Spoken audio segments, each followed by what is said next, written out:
I sold my company for $60 million and chose to celebrate with my daughter and her spouse. We dined at the fanciest restaurant in the city. When I left the table to take a call, a server came up and warned me, "Your daughter just put something in your drink." So I returned and exchanged our glasses. 15 minutes after that, what would you do if your own daughter tried to poison you? Not to kill you, but to strip away your mind, your identity, and everything you'd ever worked for? Because that's exactly what happened to me. I had just sold my biotech company, Apex Biodyne, for a staggering $60 million. To celebrate, I'd invited my only daughter, Emily, and her husband, Ryan Ford, to L'Orangerie, the most expensive restaurant in the city. The air was thick with the scent of money and ambition. I'd stepped away from the table, my phone pressed to my ear, confirming the final wire transfer. $60 million.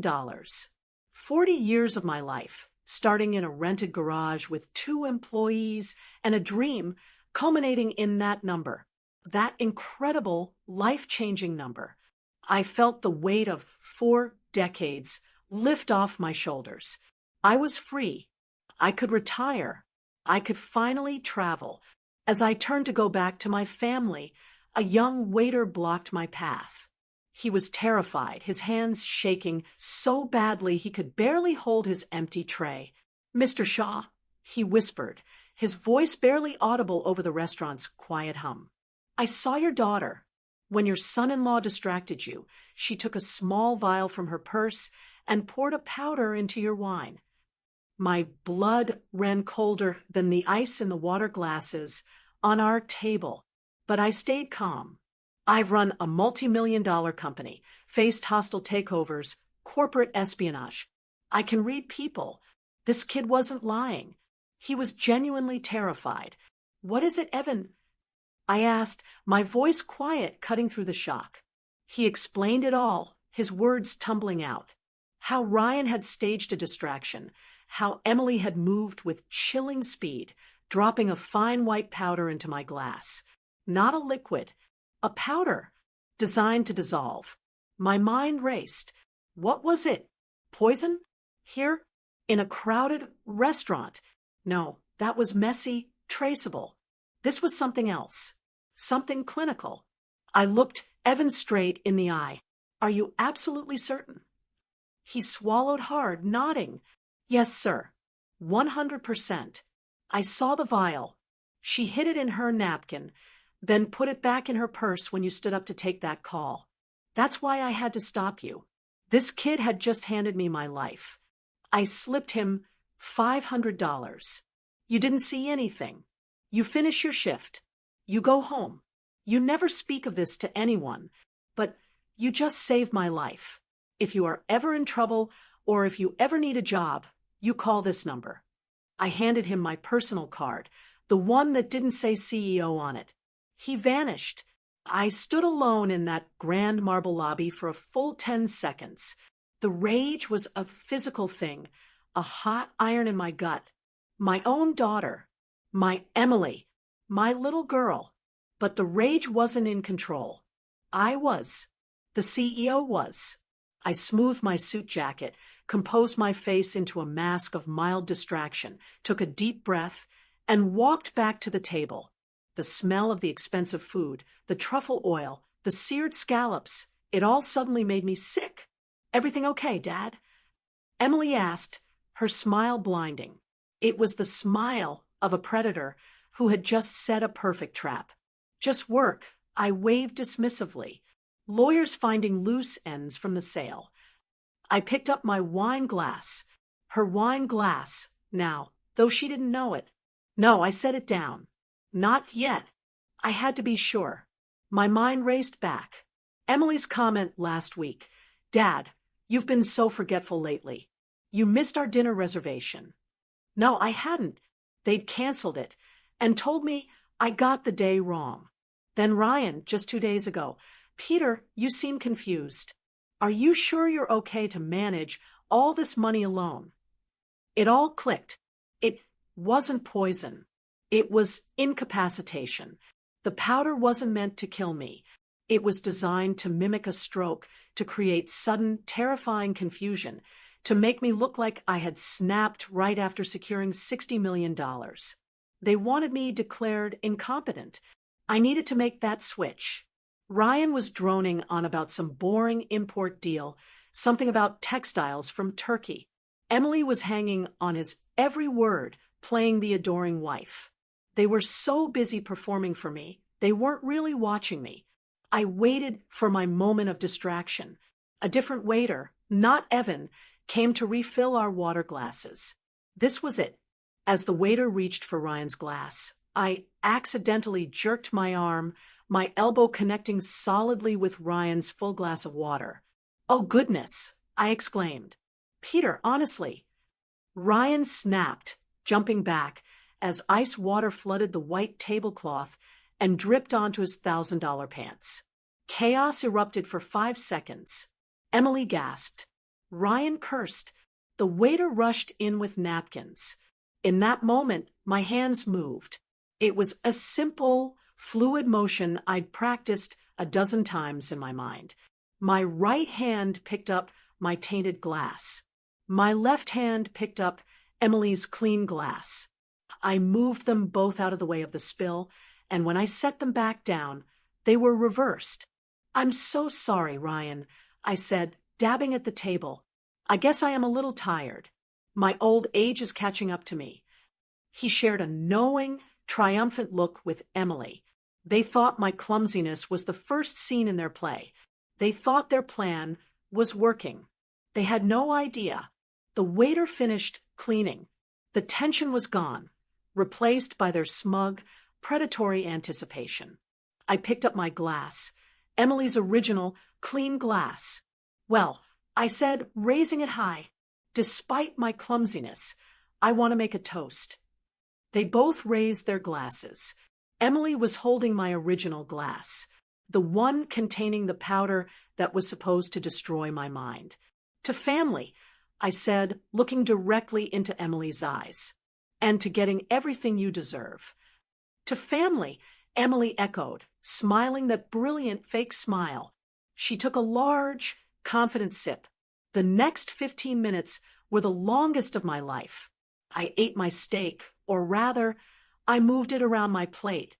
I listened to Ryan brag about a European expansion he was planning with my money, I assumed. And I watched Emily. It started subtly. She blinked hard, as if trying to clear her vision from a fog. "Ryan," she murmured, interrupting him mid-sentence. "Honey, the lights, they seem very bright." He chuckled, annoyed. "It's l'orangerie, darling. Everything is bright." Emily's voice was thicker. She put a hand to her temple. Her words started to slur. "I feel dizzy. Ryan, I don't feel well." Ryan's smile faded. He looked confused. His eyes darted to me, then back to her. "Emily, stop playing. You've had one glass of wine." "I'm not playing," she tried to shout, but it came out as a mumble. She pushed her chair back, the room spinning. Her eyes rolled back in her head. She slumped sideways, her body hitting the plush velvet seat with a dull thud. Her arms began to twitch, a small, faint seizure. Ryan stared, frozen in pure, unadulterated panic. I dropped my napkin and stood up, my face a mask of fatherly terror. "Oh my God, Emily! Somebody call 911. I let the silence hang for 3 full seconds. The entire restaurant, a room built on hushed tones and the clinking of expensive crystal, was now dead quiet. Every eye was on our table. Ryan was staring at his wife, his mouth half open, his mind clearly not processing her collapse, but the collapse of his plan. He wasn't moving toward her. He wasn't crying out. He was frozen. That was my cue. I shoved my chair back, the heavy legs screaming against the polished marble floor. "My God, Emily!" I shouted, my voice cracking perfectly, a symphony of fatherly panic. I rushed to her side, grabbing her limp, cold hand. "Help! Somebody help! Call 911!" My daughter, she's not breathing right. I grabbed Ryan's shoulder, shaking him hard. He was still staring, his face a mask of pale, stunned horror. Not grief, not fear for her, but the raw, logistical terror of an accomplice whose scheme had just exploded in his face. Ryan, do something! I yelled, playing the part of the confused, terrified old man. Call an ambulance. Don't just sit there. This snapped him out of it, but not in the way a loving husband would. He didn't rush to Emily's side. He didn't check her pulse. He immediately, instinctively, tried to control the narrative. No, Ryan said, his voice a low, sharp hiss. He grabbed his own phone, but didn't dial. He looked at the restaurant manager, who was approaching quickly, his face a mask of professional concern. Number 911. Ryan insisted. She's fine. She's had too much to drink. I looked at him, my feigned confusion turning to feigned outrage. Drunk, Ryan. She's convulsing. Look at her. She's shaking. She does this, huh? Ryan said quickly, his eyes darting around the room, lying, building an alibi on the fly. She mixes her anxiety medication with wine. It happens all the time. It's embarrassing. He actually leaned down and tried to pull her up by the arm. We just need to get her home. I'm so sorry, everyone. He was trying to get her out of the public eye, away from EMTs who would run tests, away from neutral doctors at an emergency room who would run toxicology reports. He needed to get her to his doctor, the corrupt Dr. Reed, to get his plan back on track. I saw Evan, my young savior, watching from the service station. His face was pale, his eyes wide, locked onto mine. He knew what was happening. He's in shock. I shouted to the manager, gesturing to Ryan. He doesn't know what he's saying. She's not drunk. She barely touched her wine. She needs a doctor. Just as Ryan was about to physically lift Emily from the chair, Evan stepped forward, his own cell phone already pressed to his ear. It's too late, sir, Evan said, looking past Ryan to the manager, his voice loud and clear in the silent room. I've already called 911. They are on their way. They said not to move her under any circumstances.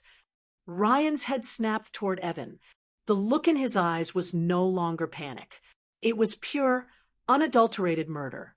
You did what? He spat. You little. You're fired. You have no idea what you've just done.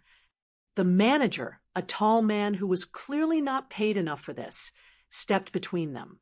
Mr. Ford, the waiter did the correct thing. If a guest collapses on our premises, we are legally required to call for medical assistance. Please step back. Ryan's mask of the charming, successful son-in-law was gone. He looked trapped, a cornered animal. He stared at me, his chest heaving, and I saw his mind finally putting the pieces together.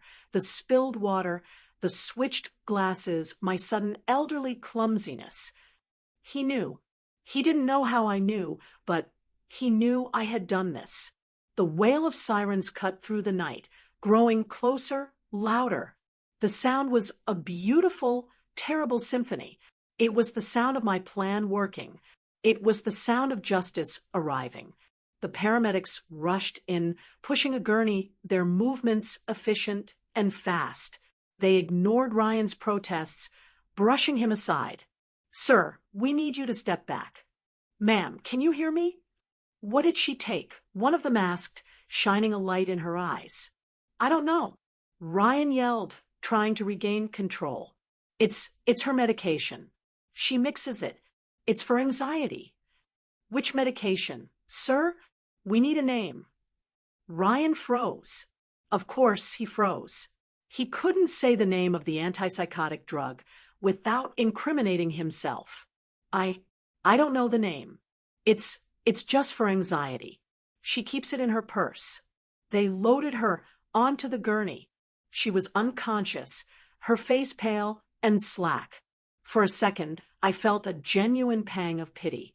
She was still my daughter, my Emily, but she had made her choice the moment she uncapped that vial.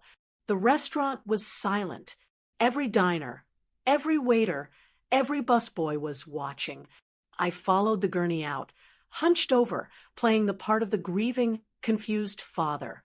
My baby, oh God, is she going to be okay? I whimpered. We reached the ambulance doors. I stood on the sidewalk under the flashing red and blue lights. That's when Ryan grabbed my arm. His grip wasn't that of a panicked son-in-law. It was steel. He pulled me aside. His voice was no longer panicked. It was a low, venomous whisper. The voice of the man Laura had warned me about for years. "What did you do?" he hissed, his face inches from mine, the smell of expensive wine and rage on his breath. I let the tears well up in my eyes, tears of rage, not grief. I let my body tremble. I looked him right in the eye, a broken old man. "Me," I whispered, my heart hammering against my ribs. "Son, what did she drink?" The emergency room at St. Jude was a universe of controlled chaos. The air smelled of antiseptic bleach and burnt coffee, the smell of panic and routine. They wheeled Emily into Trauma Bay 3, and Ryan followed, almost tripping. "She's allergic to shellfish," he shouted at the intake nurse. "I think she ate some bad shellfish. It must have been the scallops." He was already building his false narrative. I hung back, playing my part, the shocked, elderly father, confused by the noise. A young doctor, maybe 30, pushed through the curtain. This wasn't the man they were expecting. This was not Dr. Reed. "Mr. Ford, I'm Dr. Chin. I need to know exactly what your wife took." Ryan, breathless, stuck to his script. "It was an allergy. Shellfish. Just give her an EpiPen. She'll be fine." Dr. Chin ignored him. He shone a small light into Emily's eyes. He lifted her arm.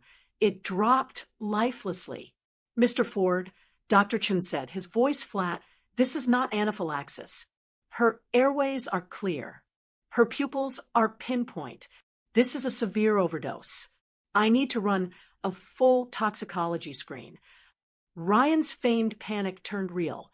He physically moved to block the doctor. "No, I refuse the tests. It's an allergy. You're wasting time." His voice was too loud, bordering on hysterical. A nurse looked up, alarmed. I watched him. This was the performance of a guilty man. He wasn't trying to save his wife. He was trying to save his plan. "Sir, your wife is presenting with severe neurological symptoms," Dr. Chin said, unblinking. "If you continue to obstruct my ability to diagnose her, I will have security remove you." Ryan's face turned purple. He was trapped. His eyes darted around the room and landed on me, screaming for help. "Dad, tell him. Tell him she's fine. It's just an allergy." This was my moment. I stepped forward, letting my voice tremble, my tears, very real tears of rage, welling in my eyes. "Doctor," I whispered, grabbing his arm, "please just save her. My son, he's in shock. He doesn't know what he's saying. Do whatever you have to. Please, just save my little girl." Dr. Chin looked at me with genuine pity. He nodded, dismissing Ryan completely. "Thank you, Mr. Shaw. We will." He turned to the nurse. "Full tox screen. CBC. Head CT. Push Narcan just in case, and get her on a saline drip. Now." Ryan slammed his fist against the wall, a performative act of grief for the nurses, but I knew it was the rage of failure. We were moved to the sterile gray waiting room. I just sat there under the buzzing fluorescent lights and finally let myself process it. I thought back to Laura. "He only looks at your checkbook. Peter." Her voice, so clear in my memory. A gentle warning I had dismissed as a mother being overprotective. "Men like that," she'd said, "they don't build things, they just take." I thought of Emily, my sweet, bright Emily. How had he corrupted her? How had he turned her against the father who had given her everything? The answer was simple: money, the $60 million. But the plan, it was so specific. The drug, the symptoms, it all pointed to one thing. I remembered the emails. About a week ago, I had been on Emily's laptop trying to find a family recipe. I accidentally saw her inbox. A subject line stuck with me: the Shaw contingency. I thought it was about a surprise party. I smiled and closed it. Contingency? What a fool I'd been. And Ryan's questions. Dad, are you sure you're feeling okay? You seem to be forgetting things. They were building a case, planting the seeds of my senility. This wasn't just about money. It was about control. They were going to use this drug, a drug that mimics a stroke, that causes acute confusion, that makes a 68-year-old man look senile, to have me declared incompetent.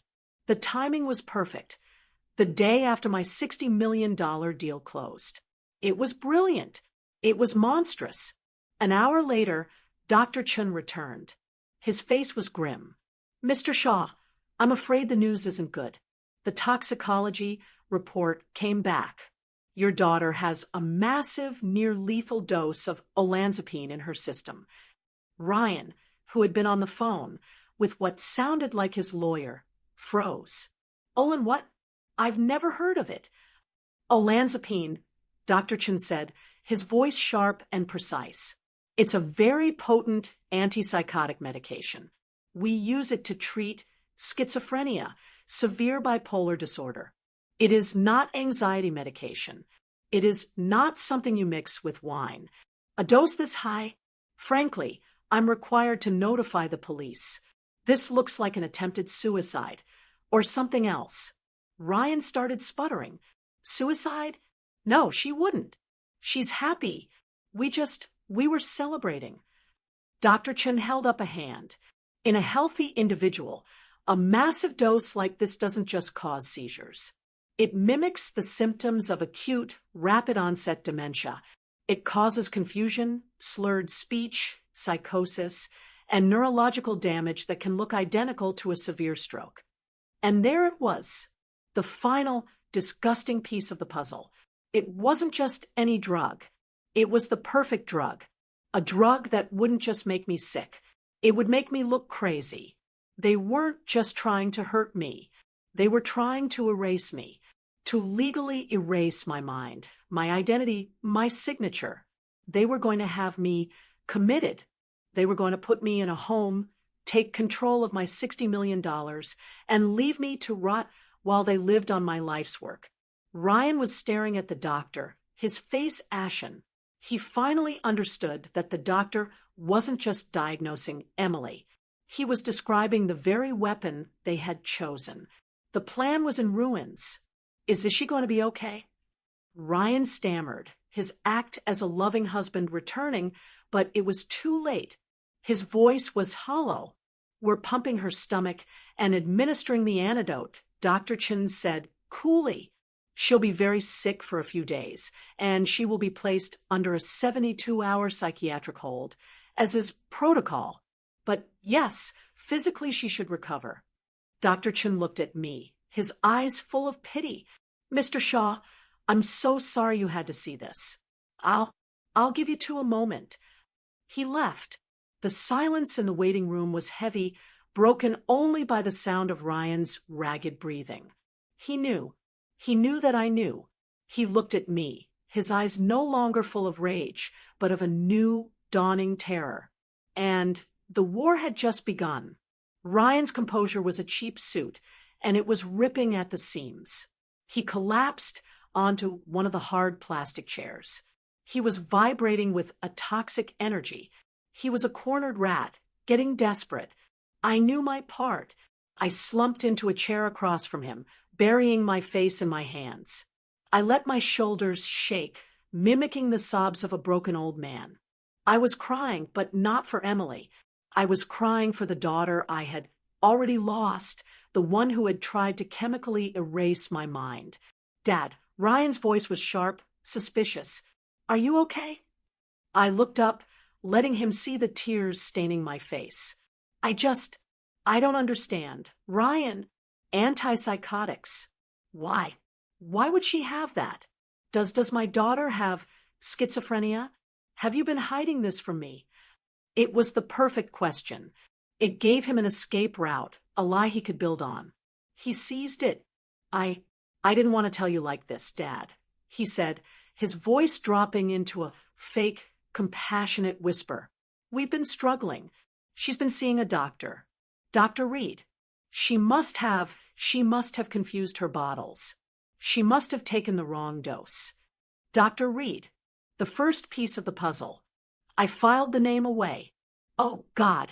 I whimpered. My poor girl. And Dr. Chin said, the police. Why the police? Ryan, he's an idiot.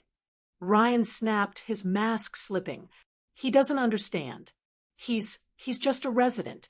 He's overreacting. I'll handle it. I'm calling Dr. Reed right now. He'll come down here and straighten this all out. He'll explain. Yes, I said, my voice trembling. Yes, please, son. Call him. I need some air. I think I'm going to be sick. I staggered to my feet, hunched over, and pushed my way through the double doors.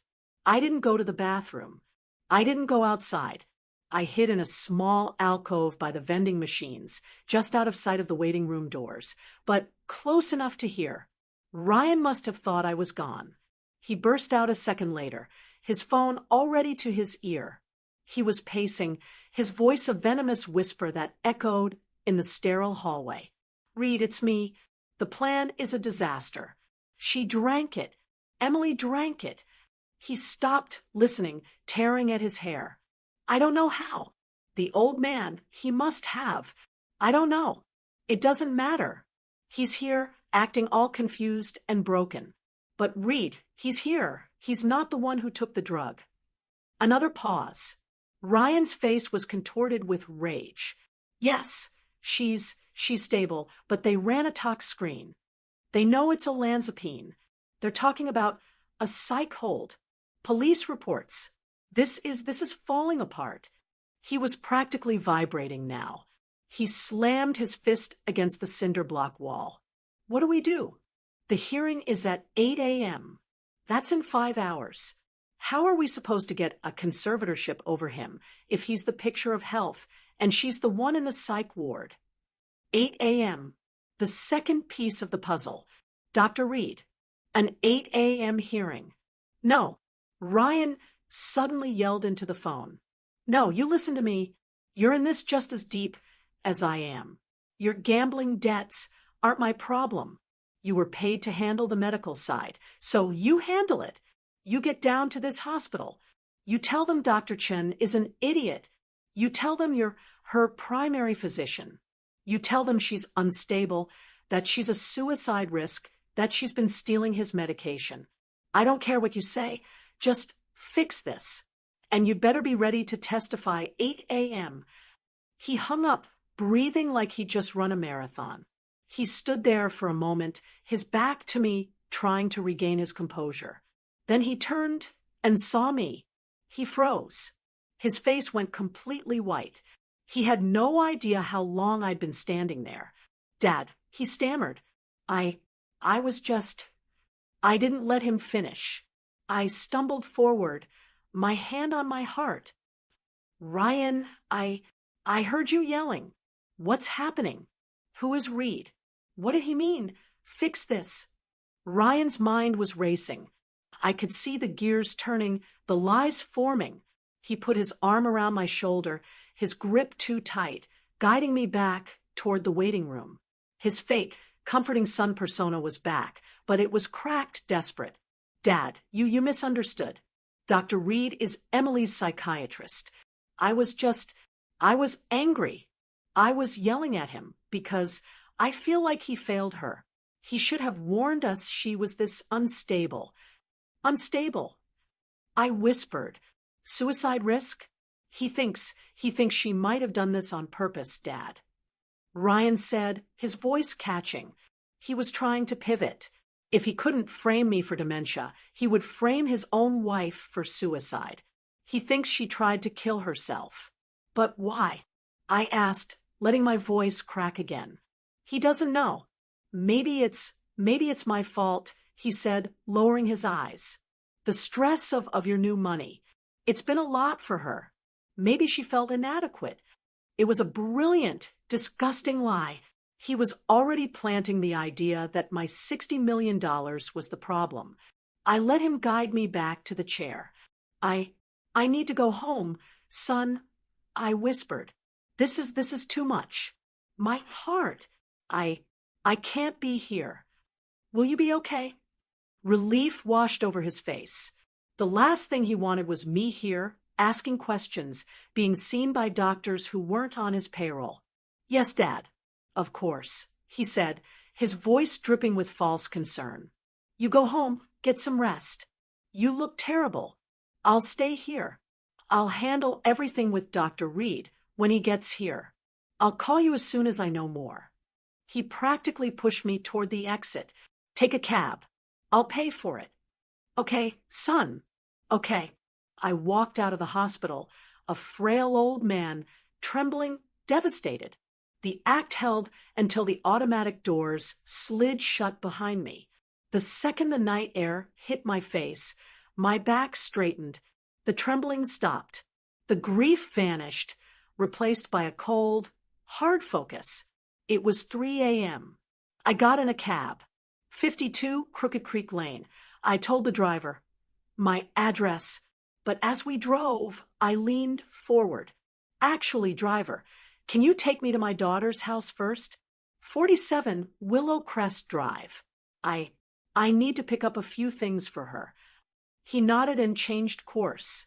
Emily and Ryan lived in a new-build mansion that my $60 million hadn't paid for yet. I knew they kept a spare key under the pot of a dead fern by the back door. Ryan thought he was clever. I just thought he was lazy. The house was dark. I let myself in, my heart pounding, not with fear, but with adrenaline. I knew exactly where to go. The home office. I sat down at Emily's sleek white desk. I turned on her laptop. No password. Another sign of their arrogance. They never believed I was a threat. I opened her email. It didn't take long. I didn't need to search for conspiracy. I just searched for the name Ryan had so kindly provided. Reed. The chain popped up. Dozens of emails between Emily, Ryan, and a Dr. A. Reed. I read them. And with every word, my blood ran colder. From Ryan Ford to Dr. A. Reed. Asterisk subject. The Shaw contingency. Reed. He's becoming a problem. He's questioning things. He's asking about the shipping manifests. The sale of the company is a disaster for us. We need to accelerate the timeline. Asterisk from Dr. A. Reed to Ryan Ford. Asterisk subject. The Shaw contingency. The risk is high. A forced psychiatric hold needs a precipitating event. You can't just say he's confused. He needs to be confused. I've prescribed the olanzapine under a false name. The dosage I recommended will induce acute psychosis and symptoms mimicking a stroke within 20 minutes of ingestion. Asterisk from Emily Shaw Ford to Ryan Ford. Dr. A. Reed. Asterisk subject. The Shaw contingency. I'll do it at the celebration dinner. He'll be distracted. He trusts me. Once he's at the hospital, Reed, you take over. You certify him. Ryan, you file the petition first thing in the morning. We have to get control of the assets before the federal audit begins. Asterisk the federal audit. My God, I had been right. It wasn't just about the money. It was about the logistics. Ryan had been using my company, my good name, to run his criminal enterprise. And then I saw the final email in the chain, sent just yesterday. It was from a law firm to Ryan Ford, Emily Shaw Ford. Asterisk from Jacobs and Hall PLLC. Attached, emergency conservatorship petition, Peter Shaw, asterisk hot PDF. My hands were shaking. I clicked the attachment. There it was. My life reduced to a legal document. Petitioner, Ryan Ford seeks emergency conservatorship over his father-in-law, Peter Shaw, citing Mr. Shaw's exhibiting signs of rapid-onset senile dementia, paranoia, confusion, financial irresponsibility, and the final damning line. Asterisk to be supported by the expert testimony of his primary care physician, Dr. Albert Reed, who will attest to Mr. Shaw's inability to manage his own affairs. The hearing is set for November 4th, 8 a.m., courtroom 3B, today. Asterisk in less than 5 hours. They had planned it all. The drug, the dinner, the medical expert, the emergency hearing. By 9 a.m. this morning, I was supposed to be a ward of the state, with my criminal son-in-law controlling a $60 million kingdom. I looked at the clock on the wall. 3:55 a.m. I closed the laptop. I had everything I needed. Not today, I whispered to the empty, silent house. Not ever. I left my daughter's dark house at 4:05 a.m. The cab ride from the hospital had been a blur, but the drive from Emily's home to my own was sharp, cold, and clear. My hands weren't shaking anymore. The frail, devastated old man I had been playing for the last few hours was gone, left behind in the hospital waiting room. The man driving my sedan now was Peter Shaw, the CEO, the man who had built a $60 million company from nothing, the man who had faced down hostile takeovers and corporate spies, the man who was now, at 4 o'clock in the morning, officially at war. I picked up my phone. I didn't hesitate. I dialed the number. It rang once, twice. This had better be a matter of national security. Peter, a deep, gravelly voice answered. Right, I said, my voice steady, cutting through the silence of the empty streets. Wake up. I need you at the office. Not in the morning. Now, there was a half-second pause. I'm on my way. He hung up. Mr. Wright doesn't ask unnecessary questions. He's not a family lawyer. He doesn't handle wills or divorces. He's a shark. He's the man who structured the Apex Biodyne acquisition. He's the man who crushed a competitor's frivolous patent lawsuit 2 years ago with a single, brutal cross-examination.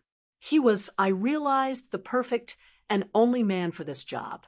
I pulled into the underground garage of his downtown high-rise at 4:30 a.m. The city was a ghost town, wrapped in fog. I took the private elevator straight to the penthouse floor. The doors opened onto a dark lobby, but the lights to his corner office were already on, a beacon. He was standing by his window, overlooking the sleeping city, already in a crisp white shirt and tie. He had a pot of coffee brewing. He looked like he'd been awake for hours. Peter, he said, not turning around. You look like you've seen a ghost. Worse, right?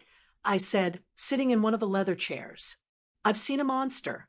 2 of them. And one of them is my own daughter. For the next 30 minutes, I told him everything. I didn't cry. I didn't raise my voice. I gave him a CEO's report. Cold, factual, chronological.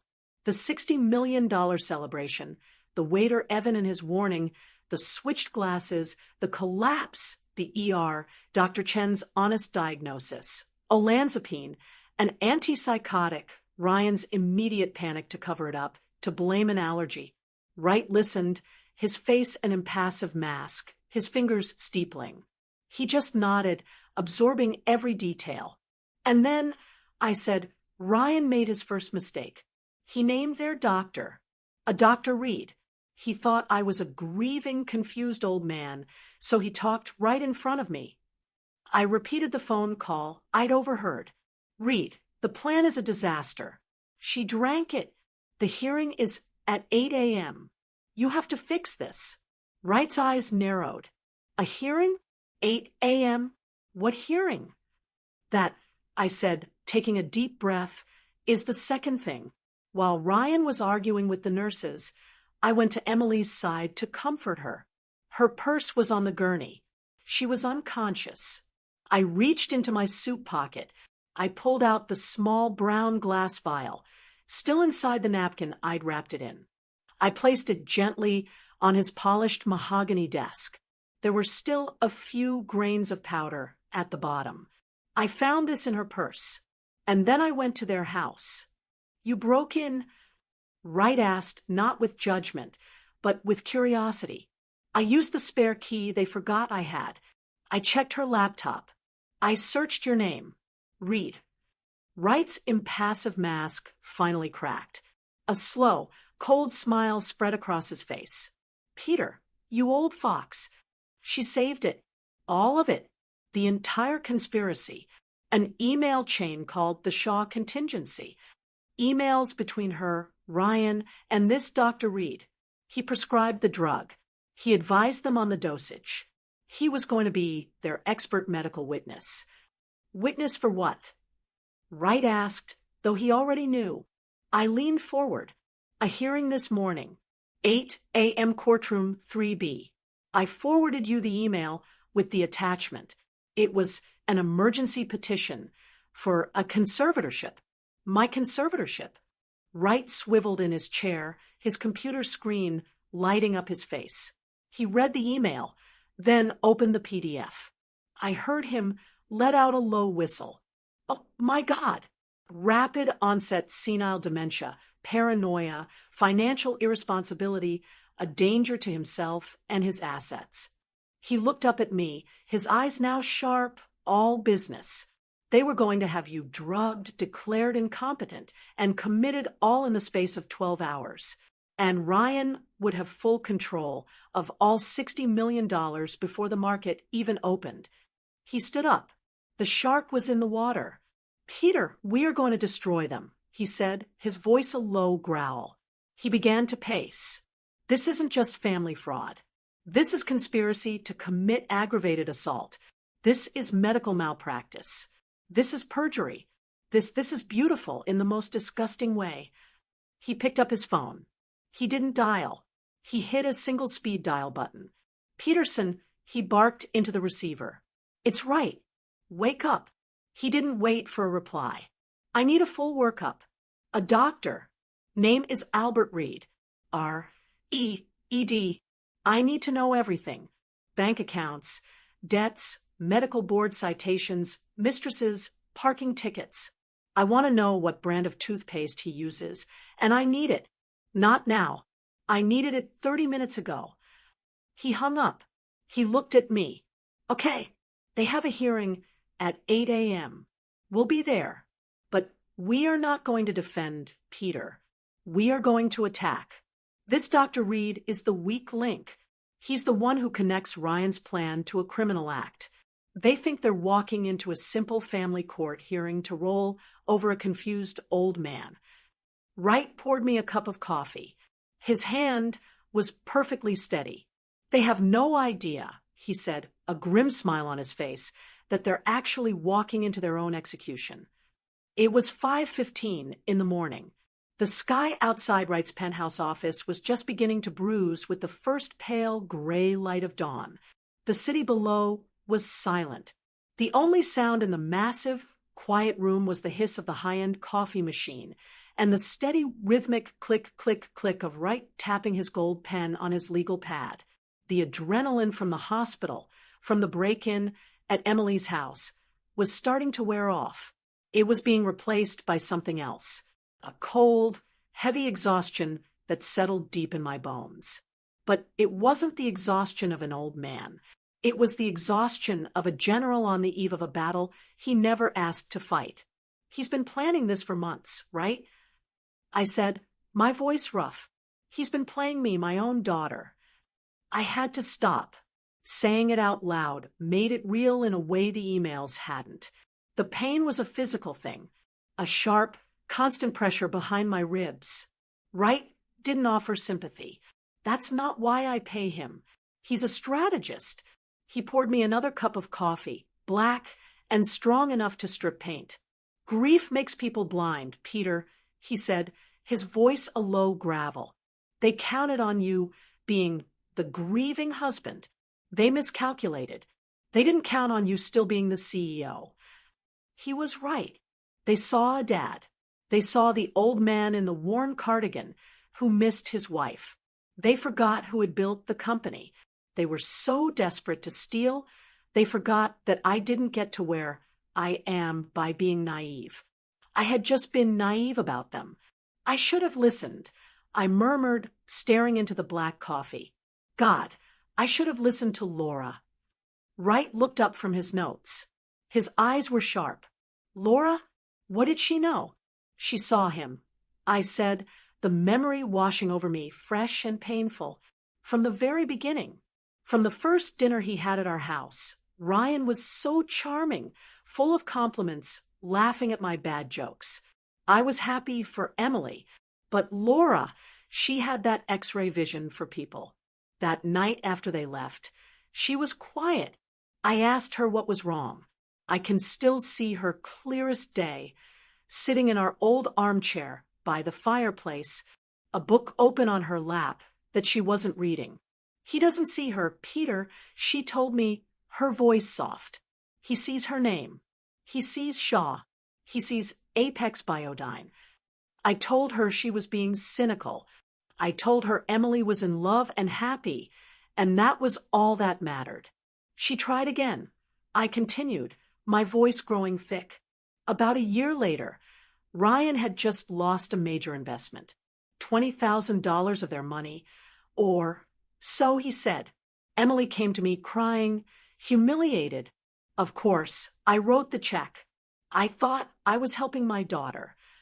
I looked at Wright, the shame of that memory hot on my face.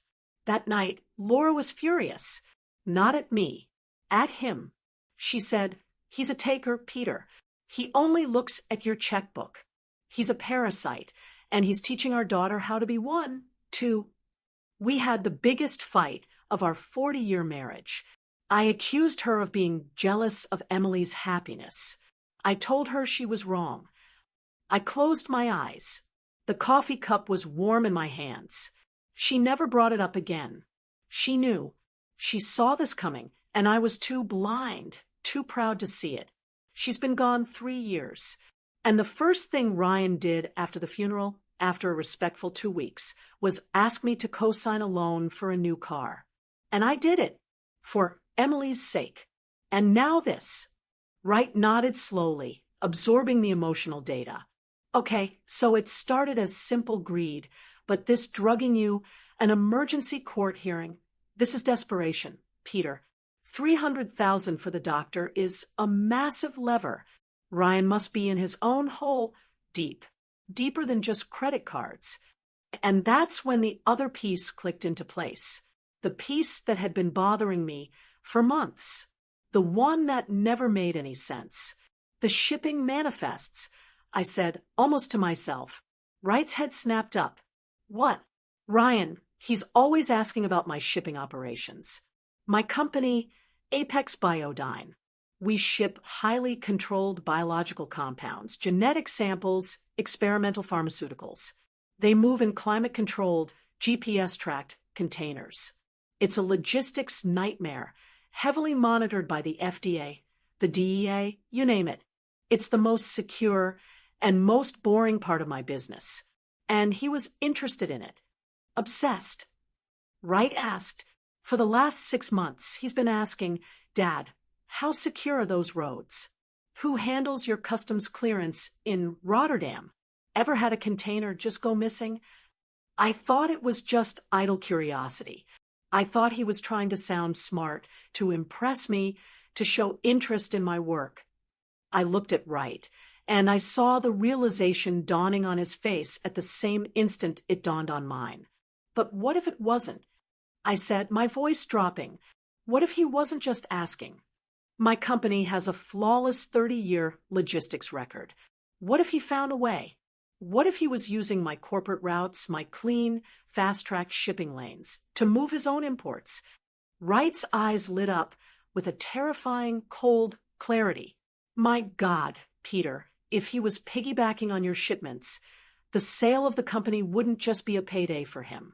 It would be a disaster. A $60 million acquisition by a multinational corporation triggers a mandatory top to bottom federal audit. A full, deep dive audit of everything, including every single shipping manifest for the last 5 years. The room suddenly felt ice cold. He wasn't trying to get the $60 million. I whispered, the full ugly truth finally landing. He was trying to stop the audit. He needed to get power of attorney. He needed to get control of the company before the sale finalized, so he could bury the evidence of his own crimes. Before Wright could even respond, the private line on his desk buzzed. It was a harsh, slicing sound in the 6 a.m. stillness. He snatched it up. "Peterson, talk to me." He listened. His face, already grim, darkened. He scribbled a note. "Where? How much? Are you sure? Good. Send it to my encrypted server. Right now." He hung up the phone. He looked at me. The final piece of the puzzle had just been slammed into place. "It's worse than we thought," Wright said, his voice flat. "Our private investigator just ran the financials on Dr. Reed. He didn't just find debts. He found the source. Reed owes $310,000 in gambling debts to an offshore sportsbook." Wright paused, letting the weight of the next words land. "And guess who the parent company of that offshore book is?" I waited. "A shell corporation based in the Caymans. RF Imports. Ryan Ford Imports." I whispered. "Ryan doesn't just owe Reed money," Wright said, standing up and grabbing his briefcase. "Ryan owns him. He's not a conspirator. He's a puppet." He checked his watch. 6:15 a.m. "Let's go, Peter. We have a hearing to attend." The phone on Wright's desk shattered the 6 a.m. silence. My caller ID showed Ryan's face, smiling, taken at a barbecue last summer, a lifetime ago. Wright just nodded once. "Speaker, Peter, and remember who you are. You're not a CEO. You're a confused, terrified old man who just saw his daughter collapse." I took a breath. I picked up the phone. My hand was steady, but I made my voice tremble. "Hello, Ryan." "Dad." "Oh, thank God. Where are you?" "I've been calling your cell." "The house." I was about to call the police. "Are you okay?" His voice was a masterpiece of fake concern, a performance so slick it made my skin crawl. He was an artist of deceit. I don't know. I stammered, cupping my hand over the phone as if trying to hide my words. "I'm at a diner, a coffee shop. I couldn't be in the house. Ryan." Not after last night. All of Laura's things. I needed to think." I heard him let out a long, slow sigh. It wasn't a sigh of relief that I was safe. It was the sigh of a predator who had just located his prey. He thought I was weak, broken, wandering the streets in a daze. He thought he had me. "Dad, I understand. I really do," he said, dripping with false sympathy. "But listen to me. I have some news. It's about Emily." "Emily?" I asked, my voice cracking. Is she worse?" No. She's stable. She's resting." He paused, setting the hook. "But I just spoke to her doctor. Her real doctor. The specialist who's been treating her. Dr. Reed." "Reed," I repeated, as if trying to place the name. The man you were calling from the hospital?" "Yes, Dad," Ryan said, smooth and reassuring. "He's been treating her for this condition for months. He came to the hospital as soon as I called him. He reviewed her chart. He talked to Dr. Chun. And I pushed. What did he say? Here it came. The second trap. Dad, he's worried. He's worried about you." I stayed silent. I let the confused pause hang in the air. "Me," I finally whispered. "Why? Why me?" He says based on what I told him. Your forgetfulness lately, your outburst at the restaurant, how you were so confused. He was using my own act against me, turning my feigned symptoms into his evidence. He says these neurological conditions, they can be genetic. He says, "What happened to Emily? It could be a precursor to what's happening to you." It was brilliant. I had to give him that. It was a disgusting, brilliant lie. He was building a bridge connecting his wife's suicide attempt directly to my senility, with his paid-off doctor as the foundation. I don't understand," I said, my voice shaking. "I feel fine. I'm just upset, son." "Dad, listen to me," Ryan said, his voice hardening just a fraction, taking on an air of authority of a son forced to take charge. "Dr. Reed is a professional. He's the best in his field, and he's on his way to your house right now to check on you. It's for your own good. I'll meet him there in 30 minutes. There it is, I thought. The trap wasn't just a phone call. It was a house call. He couldn't get me to the hospital, so he was bringing his corrupt doctor to me. Reed would arrive, find me alone, confused and agitated. He would perform a preliminary exam, and then at 8 a.m., he would testify under oath that I was, without a doubt, a danger to myself and my $60 million estate. He was moving the battlefield from the hospital, which he had lost, to my home, which he thought he controlled. I had to give him the performance of his life. "No," I shouted into the phone, a high-pitched, paranoid wail. "No doctors. I'm not sick. I don't need a doctor. Ryan, I'm fine. I'm just tired. Why are you doing this?" I gave him exactly the symptoms he was paying for. I gave him the erratic behavior his petition required. I could hear the smile in his voice as he tried to soothe me. "Dad, you hear yourself. You're yelling. You're not making sense. This is exactly what Dr. Reed warned me about. This is the confusion. Please, Dad, just go home. I know you're scared, but just go home and let the doctor talk to you. For me. Do it for Emily." I looked across the desk at Wright. He was watching me, his expression unreadable, but his eyes were alive, analytical. He was enjoying this. I let out a long, shuddering sob, a broken sound torn from the throat of a man who had lost everything. "Oh, God! Oh, God! A doctor at the house.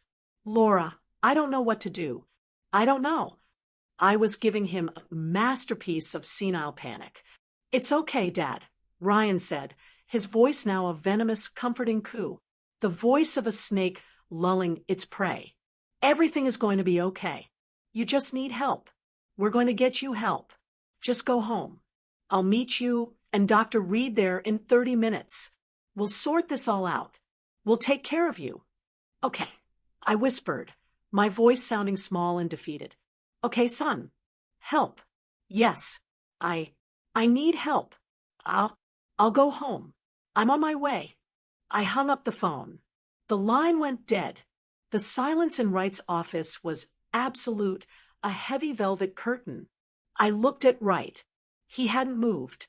The cold, thin smile on his face was the only thing in the room that seemed alive. "He's a good liar," I said. My voice was instantly back to normal, cold, steady, and sharp.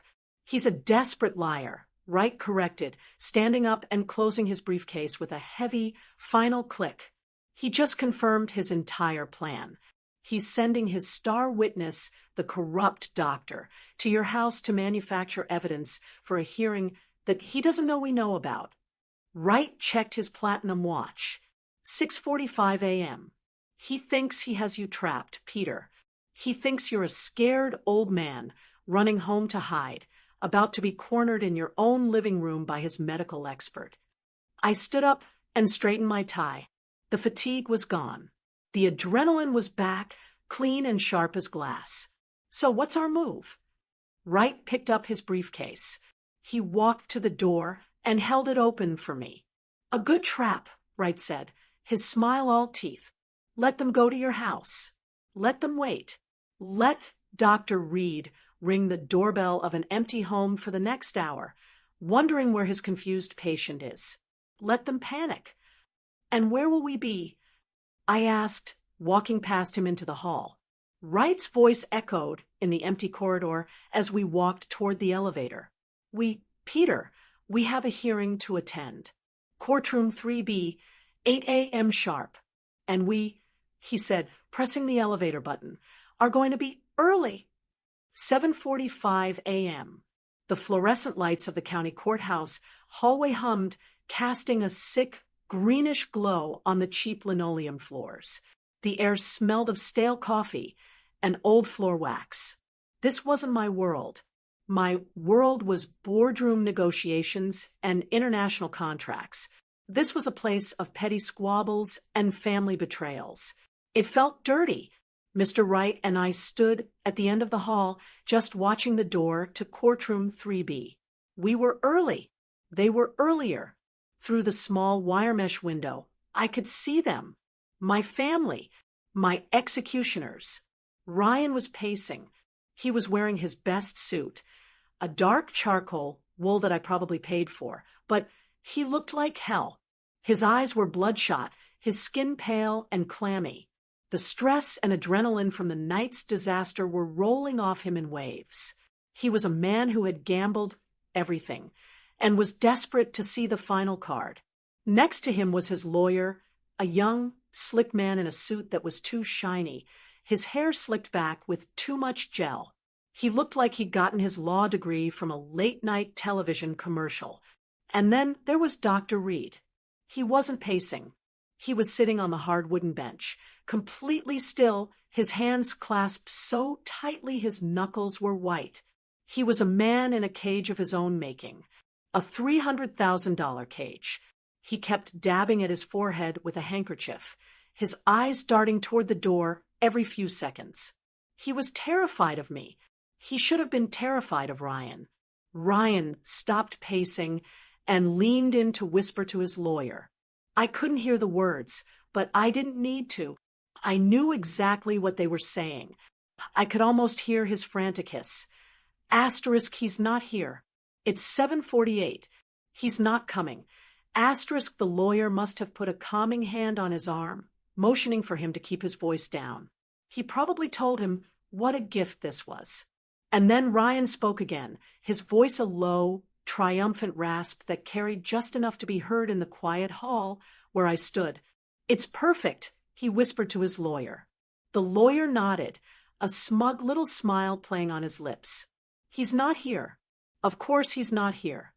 Ryan let out a sound that was half laugh, half hiss. Dr. Reed went to his house, just like we planned.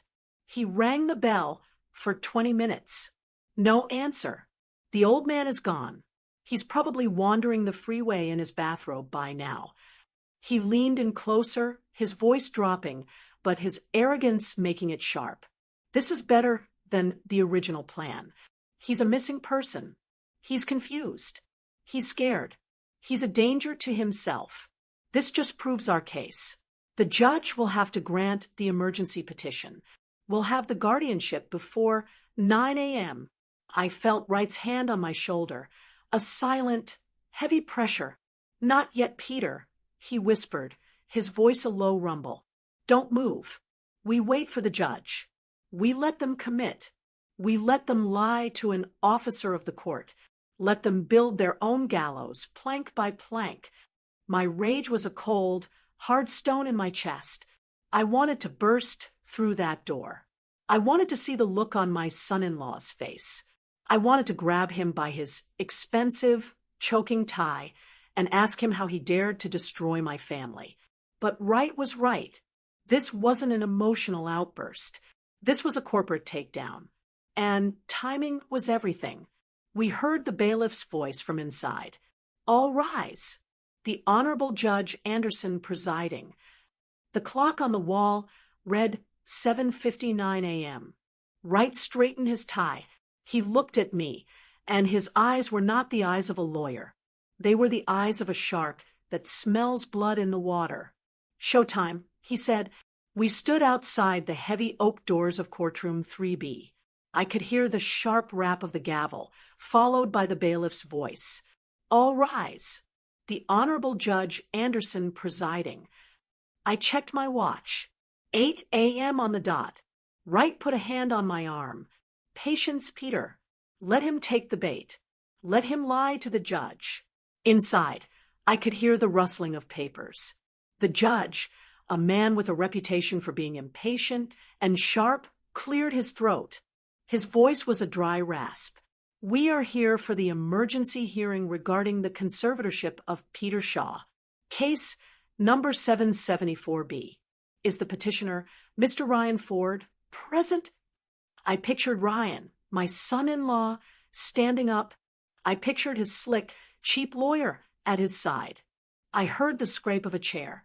A new voice. Young, arrogant. Ryan's lawyer. Yes, Your Honor. Michael Jennings, on behalf of the petitioner, Mr. Ryan Ford, who is present. I could hear the false sympathy in his voice, a slimy, practiced tone that made my stomach turn. Your Honor, we are here today under the most tragic of circumstances. He was performing. My client, Mr. Ford, and his wife, Emily, Mr. Shaw's daughter, have been desperately trying to manage what can only be described as a catastrophic and rapid mental decline in Mr. Shaw. I closed my eyes. Catastrophic.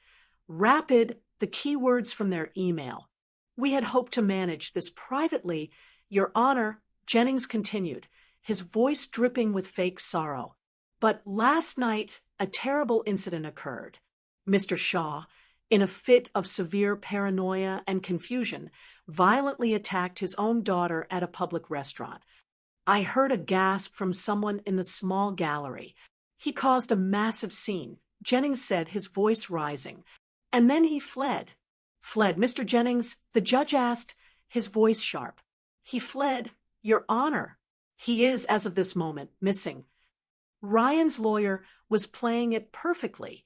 He was painting me as a violent, senile old man, a danger to himself and others. My client, Mr. Ford, is beside himself with worry. He and his wife's primary physician, Dr. Albert Reed, who is present in court today, ready to testify, rushed to Mr. Shaw's home this morning to conduct a wellness check. They found the house empty. Mr. Shaw is gone. He's in the wind with access to $60 million that he, in his current state, is incapable of managing. We fear he is a danger to himself. The lawyer let that sink in.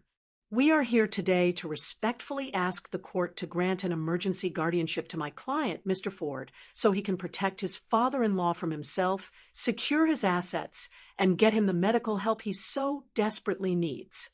The silence that followed was heavy, respectful. The lawyer had painted a devastating picture. I could hear the judge clear his throat, probably preparing to sign the order. He must have seen this a dozen times. A family struggling with an elderly relative who had lost his mind. A very serious allegation, Mr. Jennings, the judge's voice began. Given the assets involved and the fact that Mr. Shaw is missing, that was our cue. Wright didn't knock. He simply pushed the heavy oak door open. The thud of the door swinging on its hinges echoed in the suddenly silent courtroom. It was the loudest sound I'd ever heard. I apologize for our tardiness. Your Honor, Wright's voice was a low-pitched cannon. It filled the room, a voice of absolute power and control.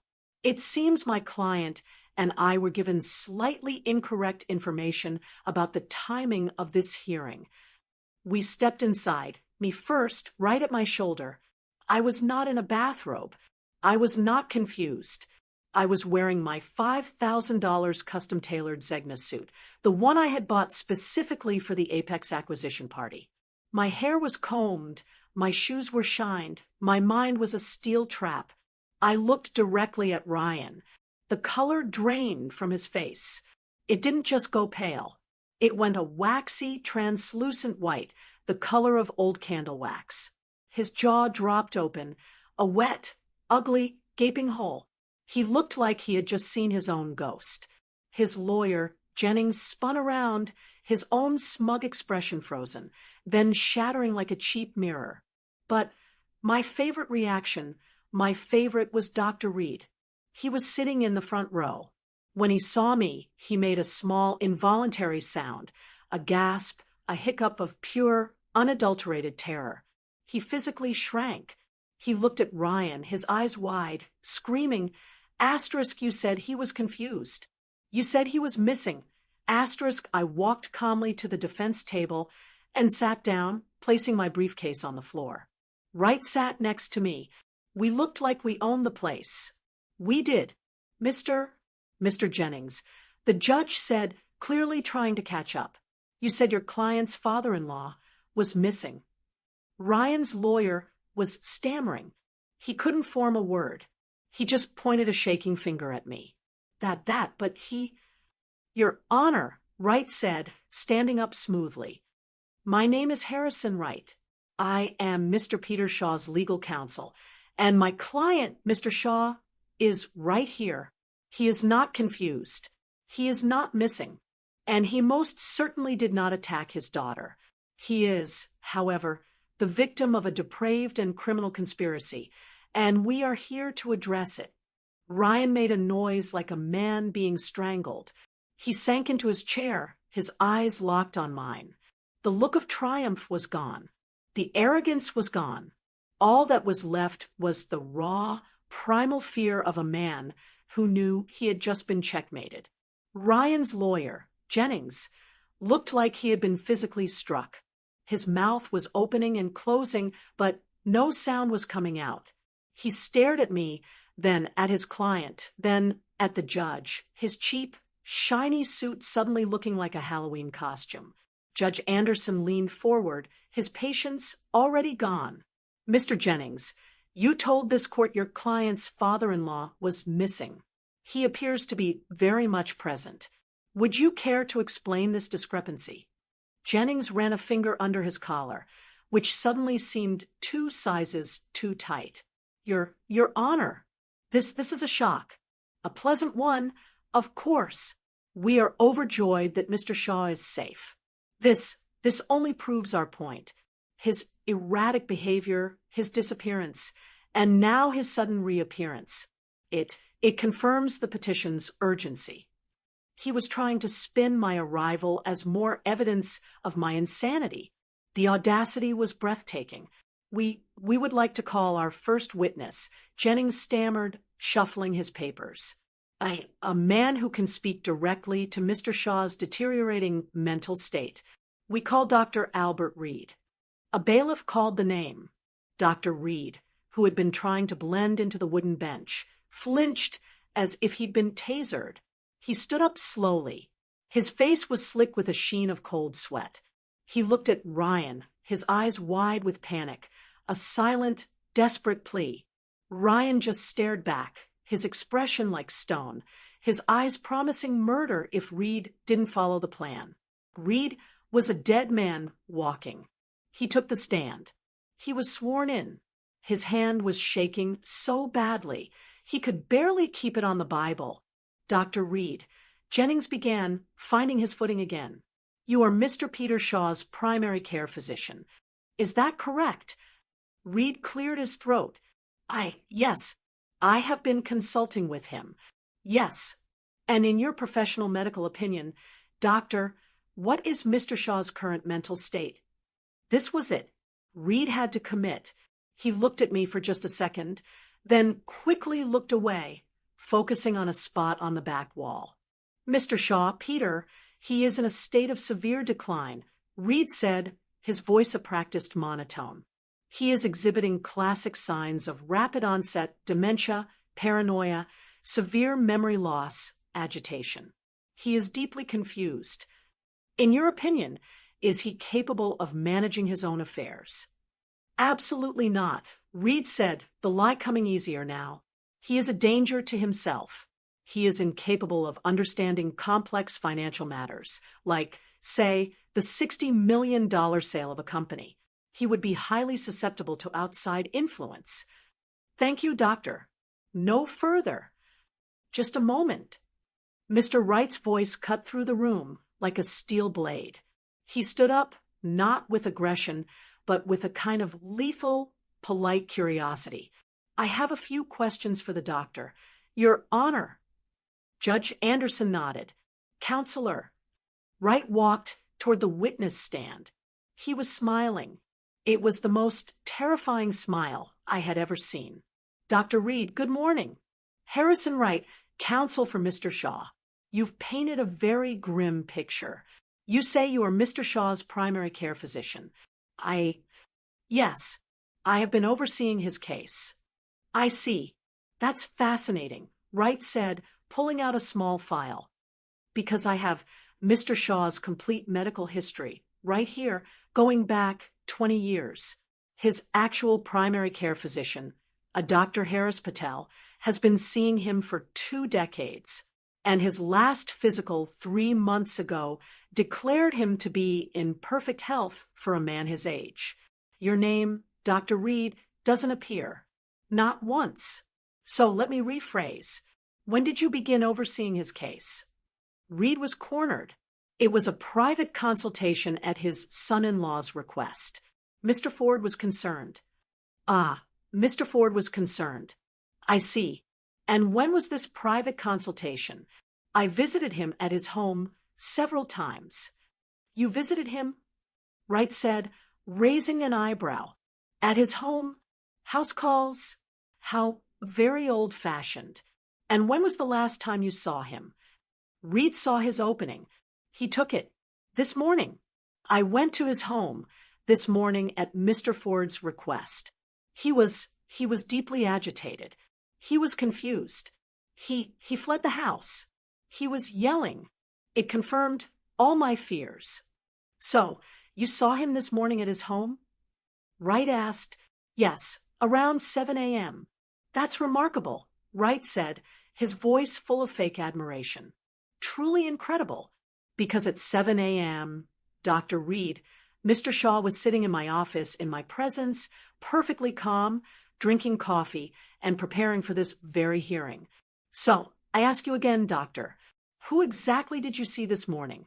The blood drained from Reed's face. He was caught in a direct, verifiable lie. I must have mistaken the time. It was yesterday. Let's move on, Wright said, waving a dismissive hand.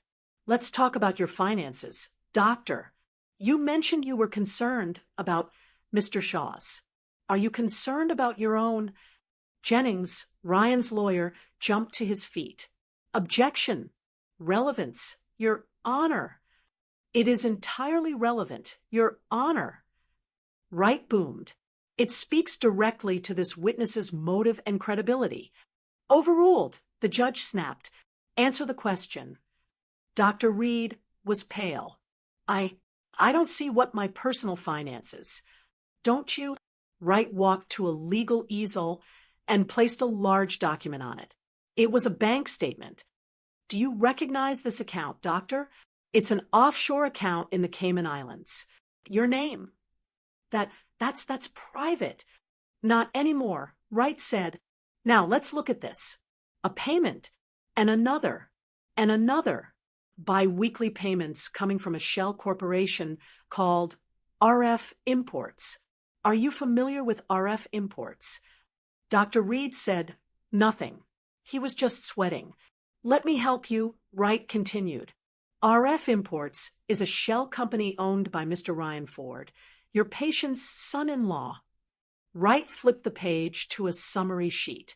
For 6 months, Dr. Reed, you have been receiving payments from Mr. Ford into this offshore account. The total as of last week is $310,000. The courtroom was absolutely silent. Ryan looked like he was going to vomit. So, Doctor, Wright's voice dropped to a quiet, lethal growl. I have 2 questions for you. First, is $300,000 your standard fee for treating senile paranoia? Reed just shook his head, mute. Second, Wright said, moving closer, my investigator found that this account is directly linked to several online sports betting sites.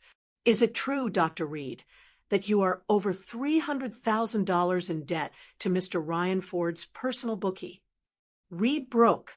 It wasn't a slow crumble. It was a complete shattering, an implosion.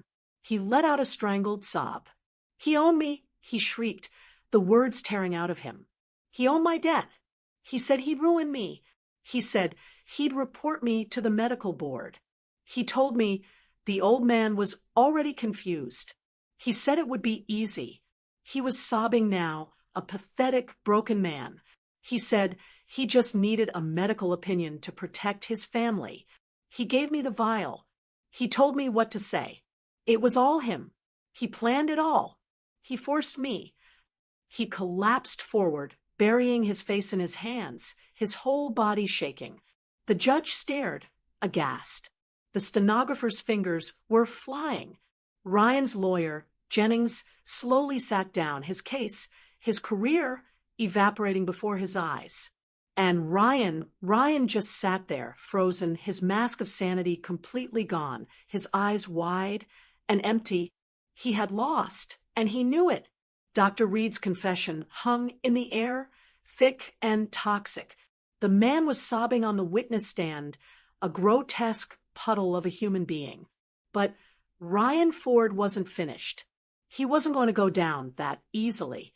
He leaped from his chair, his face a mask of purple, twisted rage.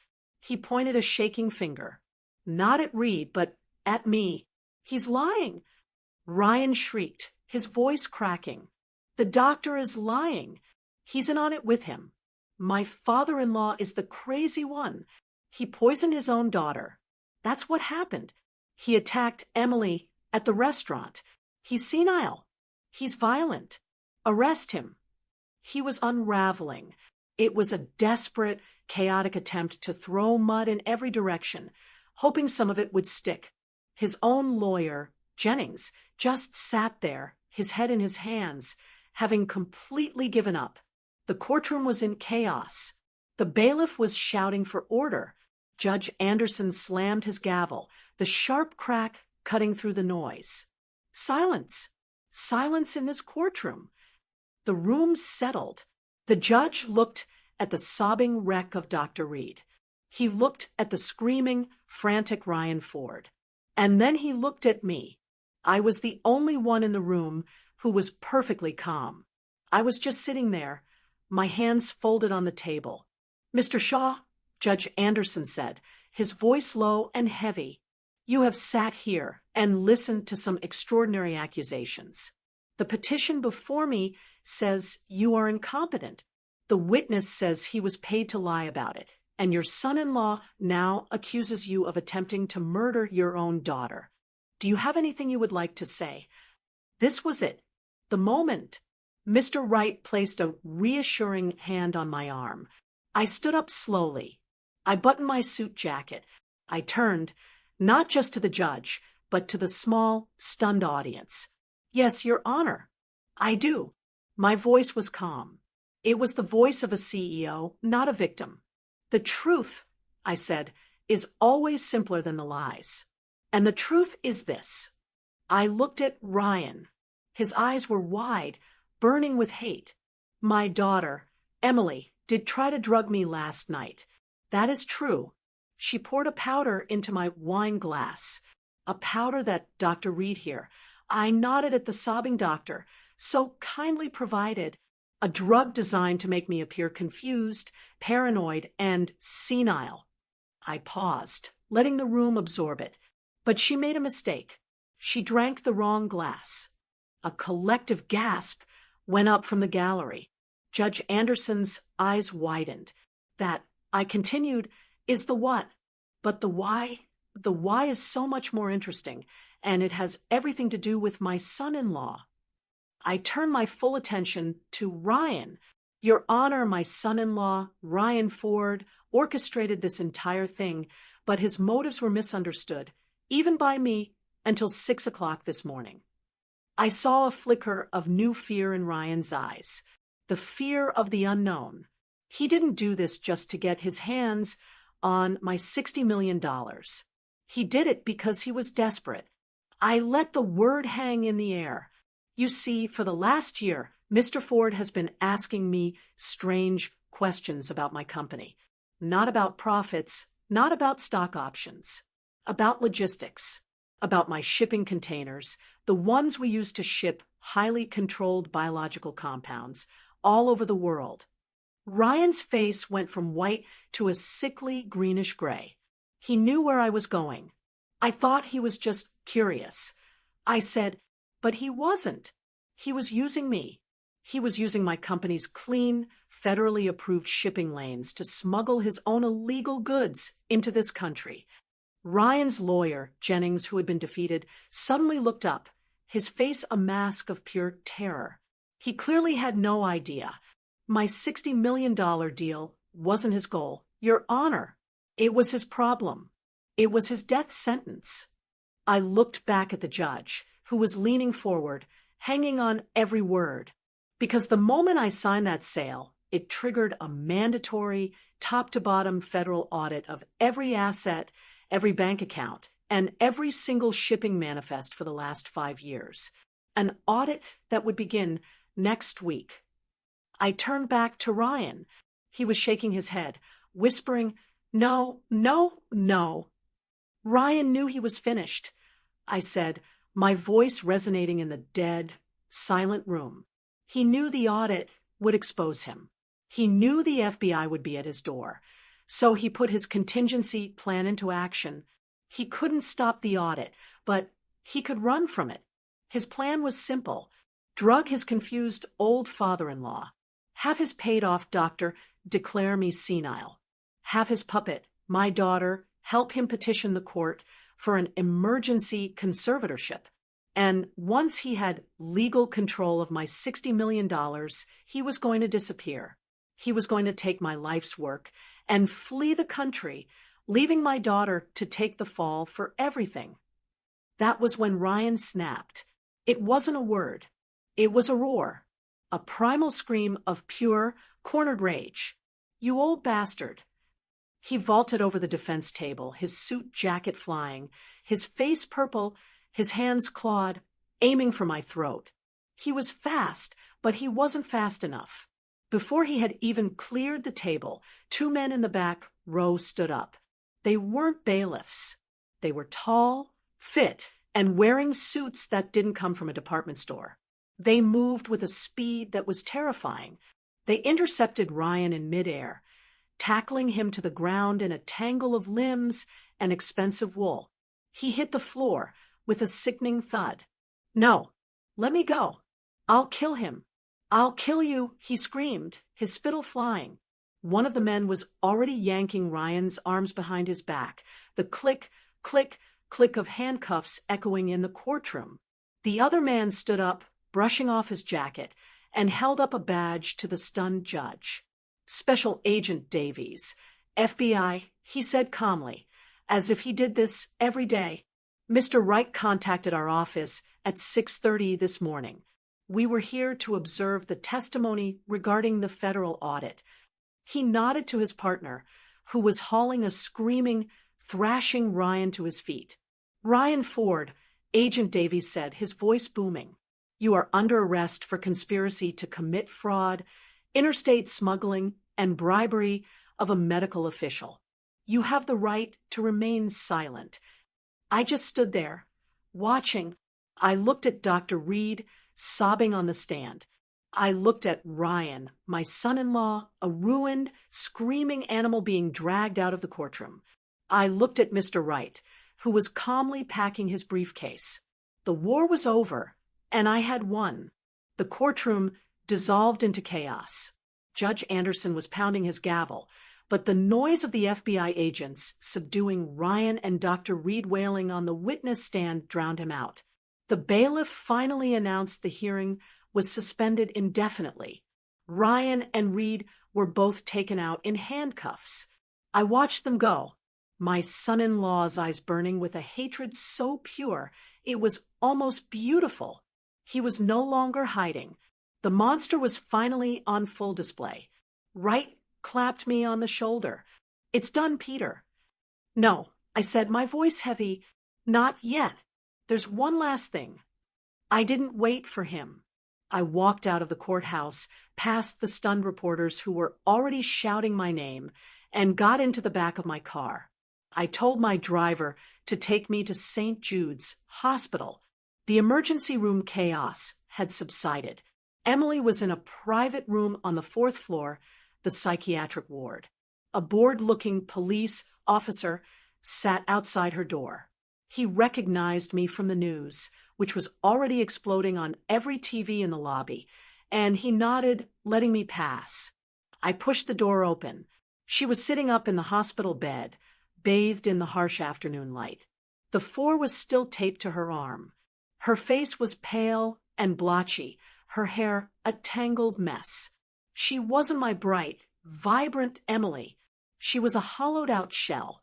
The television in the corner of her room was on, the volume low.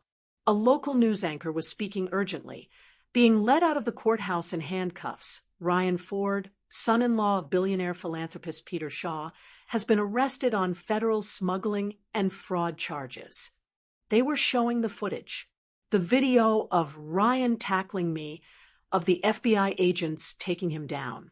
Emily was watching, her whole body shaking, silent tears streaming down her face, creating dark, wet patches on the thin hospital gown. She looked up as I entered. Her eyes were wide, not with guilt, but with the terror of being caught. "Dad," she whispered, her voice a broken croak. "Dad, what happened? I just woke up. I saw this on the news. Ryan, what did they do to him?" She was lying. Even now, after everything, her first instinct was to lie, to play the victim, to pretend she was just a confused, innocent bystander in the wreckage of the life she had helped destroy. I didn't raise my voice. I didn't yell. I felt nothing but a profound, bone-deep tiredness. The rage was gone, burned away in the courtroom. All that was left was the ash. I walked to the window and stood, looking down at the city traffic. "They arrested him, Emily," I said, my voice flat. But why?" she sobbed, clutching the thin hospital blanket. "Smuggling? Fraud. I don't understand, Dad. I didn't know. I swear I didn't know he was doing any of that. I just thought." I turned to look at her. Her beautiful face, so much like her mother's, was twisted into a mask of deceit. And for the first time, I saw her clearly not as my daughter, but as his accomplice. "You knew Emily," I said, my voice quiet, but it cut through her fake sobs like a razor. She stopped crying, her breath hitching. "What? You knew?" I repeated, walking closer to the bed. "You didn't know about the smuggling. I'll give you that. He was probably smart enough to keep you out of that part. But you knew about the rest." "No, Dad. You knew you were going to drug me," I said, my voice unyielding. "You knew you were going to a hearing this morning to have me declared insane. You knew Dr. Reed was a fraud. You knew you were helping your husband steal $60 million from your father. You knew that." She stared at me, her eyes wide with panic. The lies were gone. Only the truth remained. "You chose him, Emily," I said, the weariness washing over me. "I spent 40 years building a life for us. For you, he spent 6 months whispering poison in your ear. And you chose him. You chose the money." It wasn't like that," she pleaded, the tears now real. He convinced me. He said you were losing it. He said you were going to lose the money. He said it was the only way to protect you. And you believed him?" I asked. "You believed the man who couldn't hold a job over the father who gave you the world? You believed him so much that you were the one who held the vial. You were the one who poured it into my glass." She had no answer. She just crumpled, folding in on herself, her sobs now the raw, ugly sound of true despair. The sound of a person who had lost everything. I stood there for a long time, watching my daughter cry. I had won. I had protected my legacy. I had exposed the criminals. But I had lost my little girl. I had lost her years ago and just hadn't been willing to see it. "He's gone, Emily," I said finally, my voice void of emotion. "And the woman who tried to drug me, she's gone too. I don't know who you are anymore." Emily's breath hitched, and her eyes, which had been dull, were now wide with a new kind of terror. The realization of what she had done and what it meant was finally crashing down on her. "Jail," she whispered, her voice trembling. "Oh, my God, Dad.